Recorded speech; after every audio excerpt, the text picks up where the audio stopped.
Hey guys, Mus1cMan here, back with another Identity 5 video. In this video, I'm going to be showing you guys some more of my viewers' gameplay that I'm going to review. So the first match we're going to take a look at is a Bloody Queen match, and the second one we're going to take a look at is a Ripper match. So without further ado, let's get into it.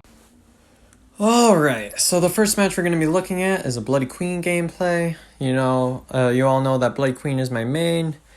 Although I've been trying to learn other characters after they started nerfing her, because at this point I don't really know how much farther they might nerf her, so I've been trying to learn other characters as well, so that's why I'm playing more Violinist, more Feaster, and some other characters. So you get a good first hit on the Prospector there. You had really good mirror control there at the beginning with getting that first hit on the Prospector, and that's a very, very solid start to the game. That hit on the first mirror is very important. Now at this point you can just kind of wait around until your next mirror comes around. That was a pretty alright placement of the mirror. You're getting juked quite a bit, but as long as you get that last hit, there you go. As long as you get that last hit before the mirror runs out, that's all good. You're able to get the Prospector down nice and early, and this is a very good start to the game. And if I were you, I would probably have taken the Prospector to the chair that's sort of outside of the building next to those pallets there, just because I really dislike this chair here because it gives him some pretty free access to two-story. Alright, I probably would have continued chasing after the Prospector after that, because at this point the Perfumer wasn't going to be able to do anything. And you're a pretty good counter to Prospector here. I also probably wouldn't have chosen to place the Survivor in basement here, only because there's a Priestess. There are two scenarios where having a Survivor in basement probably isn't a great idea. One of them is when you have a Gravekeeper on the team, and one of them is when you have a Priestess on the team. And you can see here, there's that portal there. You didn't even notice it coming. You actually ended up hitting the Priestess there, but a lot of times Survivors will be able to get in, get out, and you won't even... What is the doc doing here? The doc should be out decoding. That's a Survivor mistake here. You end up getting a good hit on the Perfumer there. That was a good job. I would rather place her on the top level, because you know that the Priestess is probably going to try to portal again. I guess maybe not, because she's injured. It might be the doc. Yep, it's going to be the doc here. So at this point, the doc came right away down. So now your job is to rush the save. Oh, that actually hit the dock. I was almost wondering if that hit the chair. But that was a good hit there. Now at this point, it'd probably be a good idea for you to try to double hit the rescuer, just because the doc can heal in quarters now after her new buff. So I would try to hit the doc here. Yep, just like that. So now the doc's going to be down for quite a while. And actually, this is the Perfumer's third time on the chair. Wow. You've gotten a lot of progress for only 4 ciphers remaining, and I'm assuming the other Survivors are going to try to regroup up and heal, because one of them has to try to go for the save here, else it's pretty much going to be a win. You also have to be careful not to leave the doc on the ground too long, because she heals super fast. Same thing with a Priestess. A Priestess gets back on her feet super fast, so whenever you down her, you pretty much want a chair right away. Unless if you are carrying peepers or anything. Alright, so that's one nice thing about Moonlit, is that it's a really, really open area. Now, at this point, every Survivor is injured. I probably would have just switched with my mirror right here. Actually, don't listen to me. You ended up finding a rescuer here. I wasn't expecting the Priestess to try to go for the rescue here.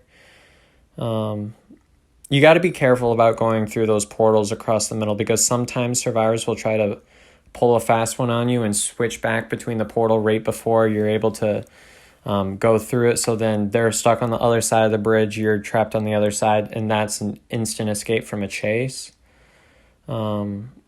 Let's see what you're trying to do here with the mirror. Okay, you're trying to disrupt some Cypher Rush at this point because you kind of recognize that nobody's going to rescue Doc here. And actually, you ended up finding both the survivors. They were trying to heal up, but you ended up getting there really fast. I would be chasing the Prospector right now just because a Prospector is less of a pain than a Priestess to chase. But you end up taking her down. And at this point, it's all right that you switch to Peepers because all you want is to... it looks like you're going for the 4-man at this point.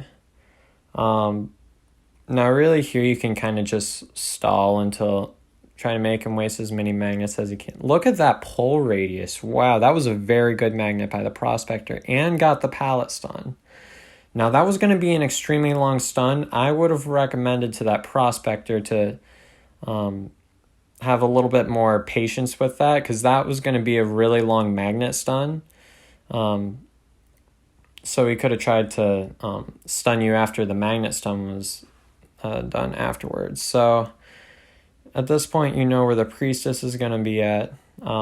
You have really good mirror control at this point. This is a lot better mirror control than when I first started reviewing your gameplay. You have improved a lot. And your overall sense of where you're at in the game, what survivors to go through, all of that has been improving with time. So I'm really happy with how your Hunter game is coming along. So yeah, at this point, it doesn't hurt to check back on the Prospector. I think that's what you're trying to do here. You're just trying to patrol the Cypher, see if you can find where that Priestess went to.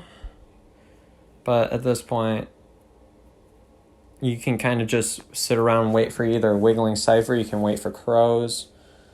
Wow, that was a really good prediction. You were able to get the Prospector down. Now at this point, it doesn't really matter because you're able to down the Prospector here. Now he doesn't have exit path. Neither one of them have exit path, so this is almost a guaranteed 4-man. You can just wait until you either get tinnitus or you get your crows. I usually don't go quite so hard for the 4-man, but if this match was like 5v5 or something, I could see where you might want to go for that. Also, if I'm just having a rough rank session, I might just want to get the extra stars because I need them to stay back at my normal ranked. I probably would have gone through that portal and tried to down the Priestess. Because now that portal was able to gain her a lot of distance. And the Priestess ability is basically built for transitional kiting. So it can take forever for you to catch up to her if you don't have some sort of reaching ability. Like Violinist can be pretty useful against her with his reaching music ability. That was a pretty good mirror switch there. I would say probably have a little bit more patience with these swings. Wait until you know that you're able to get a hit. You probably could have gotten an easy hit there if you chose to wait a little bit longer and then charge attack. Instead, you were just kind of swinging a whole lot. That's a really good mirror placement. See, at this point, I would probably wait until you for sure have a clear shot. But you are able to get the Prospector down again. Now at this point, the Priestess should be trying to find the dungeon before the Prospector bleeds out. And your job should be... Oh, never mind. The Survivor has crows at this point. So you're pretty much all set here. You could choose to mirror to those crows or just sort of walk up to there and save your mirror for the chase. Let's see.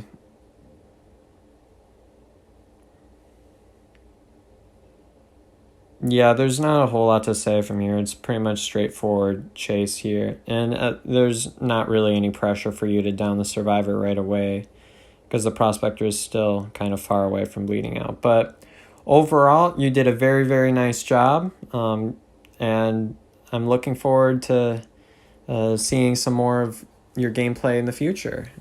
Thanks for sending in the gameplay. And now we're going to move on to match 2. Now, to this day, I don't think I've actually done a video on Ripper yet, so I'm really excited to review this gameplay for you all. So this one's going to be on Hospital. Ripper, I would say, is one of the few hunters that's actually pretty decent on Hospital. There's a lot of good foggy areas if you're really good at landing those. And you end up finding the perfumer there, which is not an ideal first target to go to. So you're doing the right move, just leave the perfumer alone. Even if some of the best hunters, a perfumer can stall most of the game out. So I personally go up on my persona with Ripper just because I don't really like dealing with windows and vaulting too much, so any chance I can, I don't want to have to vault a window there. So, but you end up finding the barmaid here, so now you're in a really good spot. And you actually did a beautiful charge attack there. The perfumer was trying to body block, which that's exactly what the perfumer should have been doing. So something with the Foggy Blades, the Foggy Blade through the wall only works through the thin walls. The Foggy Blades only work through the thin walls, and they work through the pallets. Any other type of obstruction you're trying to hit the you're trying to hit won't work, just like you tried to go through that sort of big obstacle there and it didn't quite work. So you were able to hit the perfumer once. Now at this point the perfumer is kind of useless. She needs to heal up for ability to be pretty useful again. And oh, beautiful Foggy Blade, beautiful Foggy Blade. Yep, you're just going to destroy the terrain here, so that's kind of smart because one of Ripper's weaknesses is pallet spam. So okay, you're going to double hit the rescuer. Now that the barmaid's down, she's going to be down for a while. So alright, that was a kind of riskier Foggy Blade, and it's alright that you missed that. At this point I would have done the same thing and just went to chair the barmaid here, force someone else to rescue. You know at this point the perfumer is probably not going to attempt to rescue here. And while you got a shot, you should be destroying the terrain just like you're doing here. So now there's a mercenary that's going for the rescue. Not a whole lot you can do there, but now you're going to sort of move around here and you're going to try to double hit the merc just like you're supposed to do. And that's just going to kind of get him out of the way for you. So at this point you've got 3 ciphers remaining. The barmaid is dead on share. So I would go all out chasing the barmaid at this point. Alright. So the barmaid looks like ends up losing you, but you end up finding the enchantress here. You get a blade hit on the enchantress, but oh, the enchantress dropped down. So at this point you have 2 ciphers remaining. You really need to stick to a down and try to get someone on the chair at this point, because having 4 survivors running at 2 ciphers remaining is pretty tough, especially once you had that barmaid dead on chair. Wow, that is lucky. You found the barmaid again. Wow. Alright. Well, never mind what I said before. That barmaid is gonna be going down here. So now the enchantress, you should be looking around towards yeah, one cipher remaining. You need to go around to these ciphers, place your peepers everywhere, make it as difficult as possible for them to pop that final cipher without being noticed. So in the beginning of the match, you're doing what you're supposed to do, and you're sticking to one chase. You ended up eliminating one survivor, which is pretty ideal at this place. Now at this point, I probably wouldn't be moving around the hospital too much. I mean, I get what you're doing, you're trying to look for your Tonice, but I would stick to camping those ciphers. It doesn't matter how much they heal. Just so long as they don't get any decoding done, they can't ever end the game on you. So you actually end up seeing the mercenary over here. Really at this point, the goal of you chasing the mercenary here is just to try to get him to waste his elbow pads. Never mind, he doesn't have elbow pads. He had a perfume, which is interesting, I guess. You get a hit on the mercenary here. I would probably, yep, you're doing the right thing. You're going for the double hit here.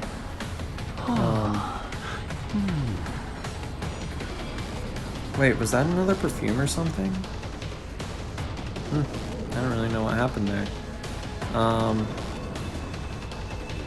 Now at this point, okay, you get another hit on the survivor, but if that hit didn't go through, what I would do is I would immediately start moving on to trying to disrupt these ciphers that are being decoded, because even if you get the mercenary down, they probably just activate borrowed time on you.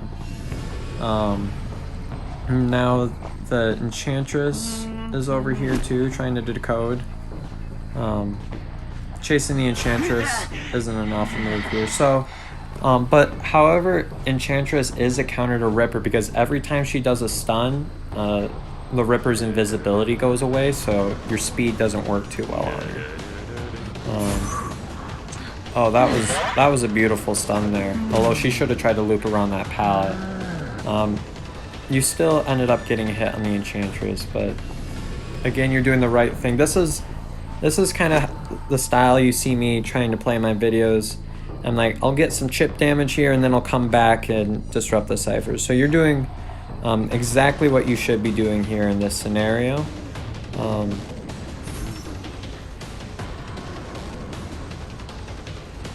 The enchantress should be throwing down a lot more pallets here.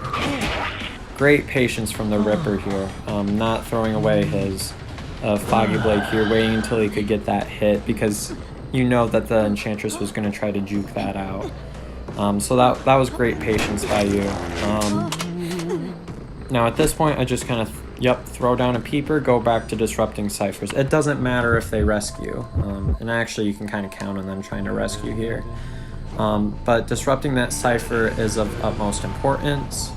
You can see it's at about 60%, so it's really important that you get that disruption going on.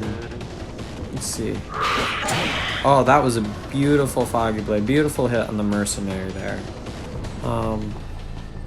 Oh, and your peeper is going off, so you can see that the cipher is being decoded. So you're doing a really awesome job stalling out this game here.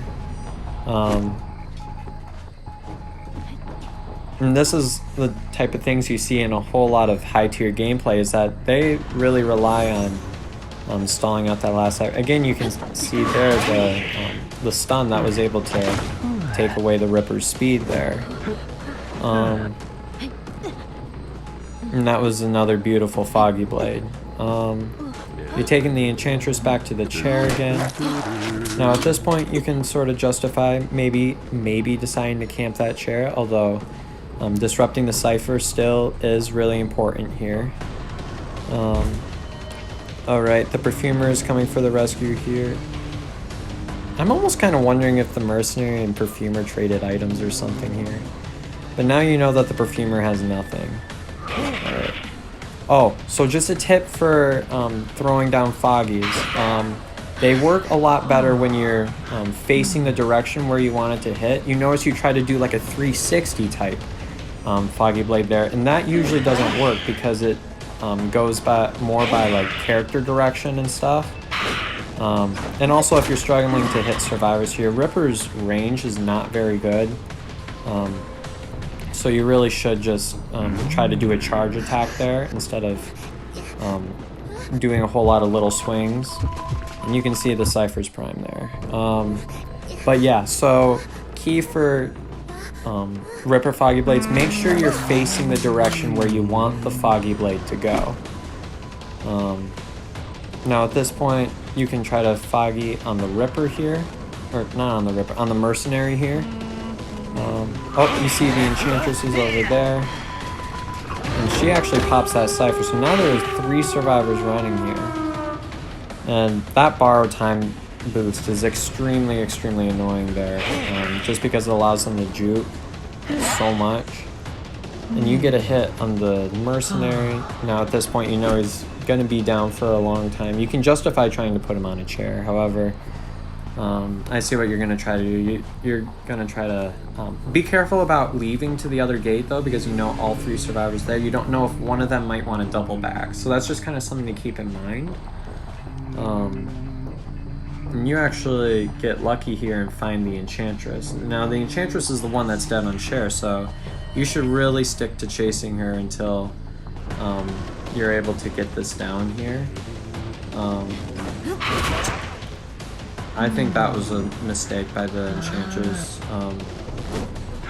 If she did that right, she should have appeared on the other side. Although it is kind of difficult, maybe with the invisibility, she kind of got confused, which also makes Cutting the Ripper more difficult and why a lot of survivors resort to pallet spamming against him.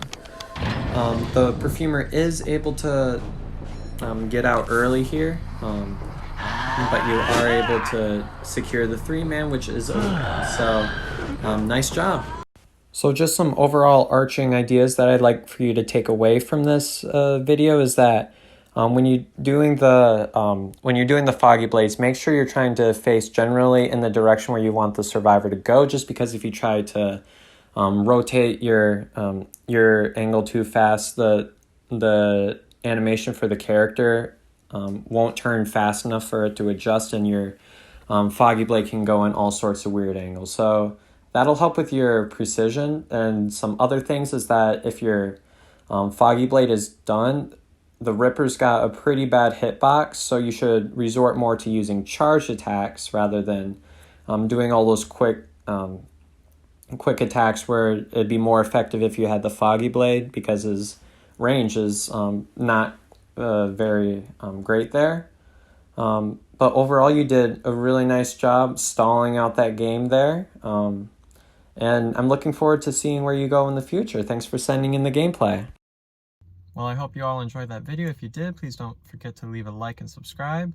Also, if you would like to have your gameplay reviewed, like the ones in this video, directions are in the description below on how to do that. And thanks for watching.